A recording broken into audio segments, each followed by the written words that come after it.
કોણ છે લાજો તો? અરે જીજુ ખોલો. એ યાર શું કે યાર, મારો ભાઈ આવ્યો છે, ખોલો દરવાજો. તે આવતો રેલા.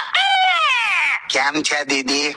એકદમ મજામાં બેટા. કેમ છો ભાઈલુભાઈ? અરે એકદમ મજામાં. કેમ છો જીજુ? અત્યાર સુધી મજામાં જ હતો. જો છે ને, આને જોઈને જ ખબર નહીં અમને શું થાય છે. અરે દીદી, એમાં એવું છે ને કે જીજુ એકચ્યુઅલી મારા પર અકળાયેલા છે. કેમ? રાત્રે મેં એમની બાજુમાં સૂતેલો ને, હા. તો મને છે ને અડધી રાત્રે એક સપનું આવ્યું કે હું છે ને પેલું 2 મિનિટ્સ નૂડલ્સ ખાઉં છું. શું?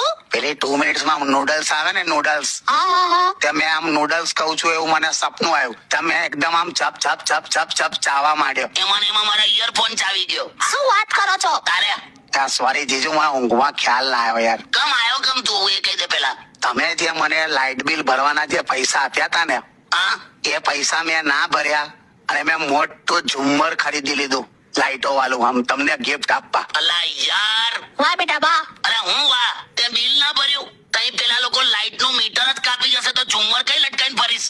તારો હિસાબ તો યમરાજ નો પાડો કરશે, યાદ રાખજે. શું યાર, મારા ભાઈને તમે અરે શું? કેમ આવું કરે છે મહેશ? દીદી, મને એમ હતું કે જીજુ ખુશ થઈ જશે. જે ગઈકાલે મેં પેલા ઇયરફોન એમના ચાવી કાઢ્યા ને, જે દુઃખમાંથી એ બહાર આવી જશે. ના ના બરાબર છે.